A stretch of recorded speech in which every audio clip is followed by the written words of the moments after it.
coworker asked me to be her man of honor. I said no, and she went nuts. What did I miss? This happened yesterday, and I'm still confused. Yesterday was my first day back to work after being off for 2 weeks. This is kinda important. One of my coworkers had gotten engaged the week before I left.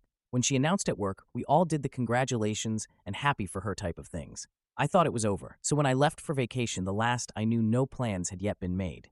Then yesterday when I went back to work, my boss K and best friend L said that coworker C was looking for me. I asked what was up, and they weren't sure, but she was carrying a little gift bag. A few minutes later, C found me and asked how my vacation was. I was telling them about it, and she cut me off and said she had a very important question to ask. She handed a little gift bag and asked if I would be her best man of honor for her wedding. I thanked her and told her that typically this would traditionally go to a close female relationship. She responded that there was nothing traditional about her wedding, so it was good.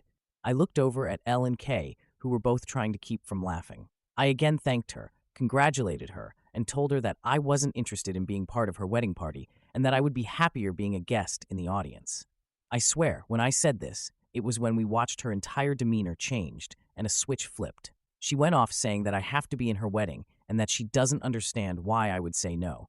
I told her that we only knew each other for a short time and that I had no interest in trying to plan parties, dinners, and shopping trips. She told me I needed to think about it and she would get back to me later. I told her go for it, but my answer will be the same. She walked away and I looked at K and L and asked what the ever-loving, fresh, creepy hell was that. K started to laugh and said she didn't know, but saying no like I did might have saved me a lot of headaches in the future. L made the comment that she went straight to Bridezilla, and this was a look into what she was going to be like. C came back today. However, she went with a different approach and handed me a list of what she wants me to do and her vision of how she sees things. I asked her why she gave me this, and she said that as her man of honor, these were my responsibilities. I told her again that I was not going to do any of this. She started again that she needs me to do this and how much fun it was going to be.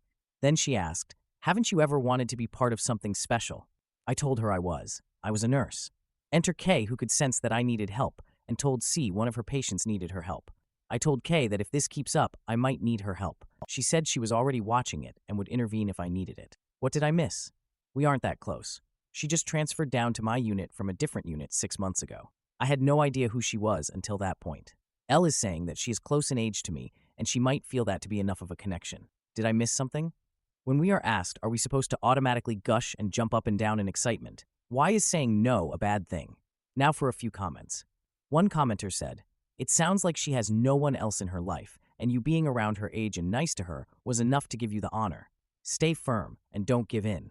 They also asked if OP might be a gay man and suggested that the coworker might be trying to make him her gay best friend and wedding planner. Another commenter agreed, saying, this was exactly what my mind went to. She wants to be cool by having a gay best friend. Now for the one-day update. Hey everyone, first, I apologize. I never thought this was going to go as crazy as it did. I want all of you to know I read all of your responses and responded to as many as I was able to. Thank you all for your amazing insights and comments, many that made me laugh, which I needed. I have been sick, and that really helped to cheer me up. I had to meet with my lawyer today regarding family issues. My neighbor, best friend / coworker L took me. I really felt awful, and driving wasn't a good idea. We were talking about this on the way, and we both were asking a lot of the same questions that all you were asking. The big one was that we were asking about the circumstances of her transfer. She went from Med-Surg 4W to the ER. That is a huge change. I have to work tomorrow, so we will see what happens. But Elle and I are going to ask Kay about the transfer and raise a couple of other concerns. After I got home from the meeting with my lawyer, I slept for the rest of the day. Many of you asked about if C and I hang out outside of work. The answer is no. I really don't know anything about her. I have helped her a few times with patients and different things, but our relationship is 100% purely work-related. That was why I was so surprised that she asked me to do this. That is why I was so surprised that she asked me about being the man of honor. I have a very small friend base, and in all honesty, I like to keep it that way. I really have no interest in being a part of this. I'm not a wedding person. After reading so many Bridezilla stories and hearing about over-the-top weddings, they have become a huge turnoff to me, spending tens of thousands to hundreds of thousands of dollars with insane, unrealistic demands that turn people against each other. Why? I would rather use that money and spend that time planning my next trip or vacation. Many people said that I was being used as a token or prop in a wedding, or a gay best friend. I never really thought about it. I admit that I'm out and proud. But I'm not going to just pretend to be someone's friend just so they can fulfill some kind of fetish they have for wanting to have a gay best friend, or some kind of status she feels the need to fulfill. It takes me a lot to get offended, but if this were actually the case, then I would really be rather offended. I was not put on the face of the earth to be someone's play toy. A lot of people have said that maybe she doesn't have a boyfriend. She does. She's brought him in before. If she has any insecurity, I don't understand it. She's attractive, smart, and knows her stuff. So I'm at a loss as to why she is acting like this. A lot of people say go to HR. I'm starting that process with my boss, Kay. She is completely aware of the situation being with us when all this happened. She has told me that she is watching the situation and will jump in if I need her to. I trust her completely. While Kay and HR can control the situation from the hospital, they can't control the situation from a personal level if she were to maybe follow me home or a situation like that. So I think that covers it all. I wish I could say this is over, but most likely there is more to come. I really hope you can figure out what she thinks she's trying to do and escape the situation unscathed. From the way you said she acted, this may be a thing where one of you has to leave the department you work for. I hope it doesn't come to that. I don't blame you for not wanting to be around people and their wedding nonsense. I feel the same way, and it seems like, in America at least, people are getting worse and worse. Best of luck to you, and I can't wait to see your next update. Now for a few comments. Silent Coffee 7292 wonders if all her friends said no, or if she doesn't have as many as she says. Or maybe her fiancé has a best woman, and she feels threatened by that. Then OP replied, I love your possibilities. Now for the 2-day update. I keep forgetting to thank my boyfriend. He has been with me on this, but more in the background. First, when we were laughing about it, but when everything Thursday happened, he was there as well. Elle was able to get him away from his unit for a little bit for the "it will be okay" boyfriend hug. He stayed the night with me a couple of nights as well, also helping with me being sick. So yeah, I'm very lucky to have such great support. This intro is going to be long, but I'm telling you about this for a reason, and later in this update, it will make sense. I'm hoping this will be done, and that this will be the last of this whole situation. I was born into a family where I was referred to as an issue that needed to be dealt with. I lived in the shadows of my sister, who was the child my parents wanted. They wanted one child, which was a girl. That way, Dad had his daddy's girl, and Mom had her little princess. Then I came along. Keep in mind that I'm 23, so back then, my parents had options but chose not to use any of those options. So instead, my parents raised my sister, and I was raised by a nanny who even to this day is one of the biggest influences in my life, and I am so grateful for her. She helped me with so much. I finally realized that all these years later, by being referred to as an issue that needed to be dealt with, they stripped me of my humanity and individuality and self-worth as a person. I think that's why I have worked so hard to establish myself in my career and in my life, as a way to become a person again, and not just be that issue that needed to be dealt with. This past Thursday, things came to a head with the bridezilla known as C, and the truth came out. My best friend Elle has been sticking close to me when we worked together. If C was to start something, we weren't sure if she was going to leave it alone or start up again. I was really hoping that it was done, but she had to try once again. I've been sick, and I had a busy morning, so I really just wanted a few minutes to go to the bathroom, grab a quick snack, and maybe breathe. C came up and had her list and asked if I had a few minutes to talk about the wedding planning. I looked at her and told her again no, that I was not interested in being part of her wedding and that I was not going to help in any way, and she needed to drop the subject and leave me alone. Again, she went into the whole thing of how I was going to do this and how much fun it was going to be. Here we go with that line. All of you loved the first time. Why in the ever-loving, fresh, creepy hell is it so important for me to be your man of honor? I'm not interested, and I'm not doing it. It is as exactly as pretty much all of you told me it would be. She was just planning on using me as a token or a play toy. She took all of the messed up gay stereotypes that are out in society and put them into one sentence. What modern liberal woman isn't going to have a gay bestie on her arm for special events? I felt everything in my stomach move and a wave of nausea come over me, and I felt like I couldn't get to the bathroom fast enough. This pissed Elle off to no end. Elle is really kind of like the overprotective sister that I wish I would have had and took C off to visit our boss Kay and laid it all out. Everything that was said. While I wasn't in on that conversation, Elle and Kay filled me in on what was said. Kay came to check on me, and I was still hiding in the bathroom. She knocked on the door and asked if she could come in. I asked her for a bottle of water first. While I was waiting, I realized two things. I realized why I chose not to hang out with her and why I didn't like her. I couldn't figure out why I didn't like her, just that there was something that gave me the heebie-jeebies. But I realized that I didn't like her because she is a different version of my sister. While C is educated and employed, She doesn't care about other people and their feelings. She is like my sister in the sense that if she wants something bad enough, she will figure out how to get it. The second thing I realized was that she did exactly what my parents did to me. She completely dehumanized me and reduced me to an entity, just kind of turned me into a token or a thing for her. I think the word that best describes it is, I'm just a play toy. What really gets me is that just like my sister, C doesn't think she did anything wrong, and I'm being too sensitive and a delicate snowflake. The next day, an emergency meeting was held at work, and C is being suspended pending investigation, and a new transfer is being looked into. K made the request for her to be terminated. The director of emergency nursing said this was a last resort, but she was going to be looking into options, which could be sending her to a new hospital or facility. This didn't go over well with me. I asked what would happen if she did the exact same thing to someone different. She didn't really give me an answer, but she said she still needs to look into a few things, and at this point, she is suspended. Anyway, here it is. I'm still pretty sick and had to work this weekend. If I can, I'll respond. I want to thank everyone for all the amazing support. I am going back to my lawyer to see if he can figure out how to send her a cease and desist letter to make sure she doesn't contact me. I'm heading to bed. Have a good night. Now for a few comments. Shu29 said, I'm glad to hear that your supervisors heard you and are planning to take measures. IMHO, I just don't think moving her is enough. Avanorak added, she's been moved before, so I doubt this is an isolated incident of treating coworkers poorly. Am I the idiot for choosing my husband over my parents after my brother's insults led to a family showdown? My husband knocked out my brother for calling me a intimacy worker, and my parents want me to choose. What is the right choice? This past weekend, my husband and I were at my parents' house for a barbecue. The day was going great until my brother started to have a go at me, calling me names and belittling me. My husband pulled my brother aside and had a talk with him, and the insults stopped. An hour or so later, we were standing around talking with some friends and family members when my brother came up to me and told me I'm a intimacy worker. His exact words were, "You know you are a freaking intimacy worker, right?" He said it loud enough for almost everyone at the party to hear.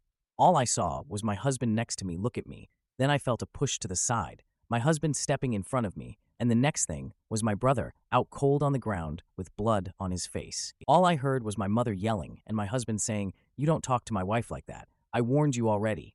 Before I continue, my husband didn't hurt me. He didn't push me hard or anything like that. It was like a push that someone will give you when they are trying to pass. I went like one step back, that is all. I am not mad at my husband. I'm mad at my brother. The whole day he was demeaning me, insulting me, belittling me. I don't know where this came from, as he has never talked to me like that, or to anyone that I know of. The bigger problem I have is that I have to choose, either my husband or my parents. My parents are pissed and have given me an ultimatum. I either leave my husband and divorce him, or they cut me off completely. My husband doesn't care that they are mad. The only thing he is mad about is that he only got one punch in his words. I love my husband and don't want to lose him, but I also don't want to lose my parents. They have supported me through a lot and have always been there for me. I know they are serious, as this is the first time they have ever issued me with an ultimatum. They also threatened my husband with an attack charge, but he doesn't care and welcomed them to do it. I'm stuck between a decision that will change my life forever, and I'm panicking. I have received messages from friends and other family members that have given me support and condemned my husband, but they are leaning more on the support side. Any advice will be appreciated. Now for the update. First, I would like to thank everyone, and I want to apologize as well for the way I worded my post. It's no excuse, but my emotional state isn't the best. My husband is my choice, and I have no intentions of leaving him at all. Never had. I know it's early for an update, but I'm more confused now about what is going on. My parents invited me over to have a talk with them, but they wanted me to come alone, as they didn't want my husband at their house. My husband refused to let me go alone, and said if he isn't going, then he won't allow me to. He basically said, with you alone there, they will just pile on you, and that I won't let happen. So we went together. My parents weren't happy to see him, and my mother wanted to say something until my husband told her he isn't there for them but me, and if he is forced to leave, I will leave with him. I agreed with him. Reluctantly, they agreed. My brother was there as well. He has a broken nose and chipped teeth, and refused to look at me or my husband. He just kept looking at the ground even while talking. Apparently, what happened with my brother is that he broke up with his girlfriend a month ago. It's more like she broke up with him. I don't know the reason. Don't care. I wasn't aware of this, as we aren't close like that. According to him, the reason he had a go at me this weekend is because my life, according to him, my perfect life with my husband kept popping up on his feeds, and he got jealous. Everything on my social media is with my husband. I don't really use it for anything else, but his feed was full of my posts, and that set him off as I had something that he didn't. It got worse when he overheard me and my mother talking when I had a discussion with her over children. My husband and I are currently trying to have a baby, and that just made everything worse in his head. His life was falling apart, and mine was going perfectly, and I had and was trying to have what he wanted with his ex. He said he didn't take my husband seriously when he pulled him aside, and my husband warned him. I seriously don't know why he went after me, as nothing he said was true in any sense, and I did ask him why he said those things. He refused to answer me. I asked him why the intimacy worker comment, because he knows my husband was my first in everything, and it has only been him all these years. He refused to answer. I asked him if trying to have a baby with my husband makes me an intimacy worker as it involves intimacy, and he just left the room. I asked my parents why they didn't step in and tell my brother to leave or stop. My dad said he wanted to, but my mother told him to leave my brother be as he is not actually hurting anyone. The same with the ultimatum. They wanted to protect my brother. I asked, "What about me?" and they were silent. All my father said was the ultimatum was my mother's idea, and he went along with it. This is basically where we are at the moment. A lot more was said, but I don't think it matters. My husband did apologize to my parents for what happened, but refused to apologize to my brother. When my mother asked him to apologize to my brother, he outright said no. He won't apologize for standing up for me, and my brother got what he deserved. He was warned and didn't listen. My mother said it still doesn't excuse him for hitting my brother.